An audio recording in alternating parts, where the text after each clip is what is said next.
போதகரே, நிலைவாழ்வை பெற்றுக் கொள்வதற்கு நான் என்ன நன்மை செய்ய வேண்டும் என்று கேட்டார். இயேசு அவரிடம், நன்மையை பற்றி என்னை ஏன் கேட்கிறீர்? நல்லவர் ஒருவரே. நீர் வாழ்வடைய விரும்பினால் கட்டளைகளை கடைபிடியும் என்றார். அவர், எவற்றை என்று கேட்டார்.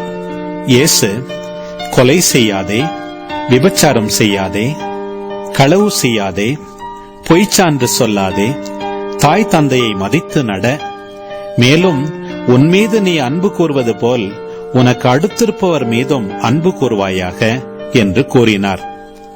அந்த இளைஞர் அவரிடம், இவை அனைத்தையும் நான் கடைபிடித்து வந்துள்ளேன், இன்னும் என்னிடம் குறைபடுவது என்ன என்று கேட்டார். அதற்கு இயேசு, நிறைவுள்ளவராக விரும்பினால் நீர் போய் உம் உடைமைகளை விற்று ஏழைகளுக்கு கொடும், அப்பொழுது விண்ணகத்தில் நீர் செல்வராயிருப்பீர். பின்பு வந்து என்னை பின்பற்றும் என்றார். அவர் சொன்னதை கேட்ட அந்த இளைஞர் வருத்தத்தோடு சென்று விட்டார்.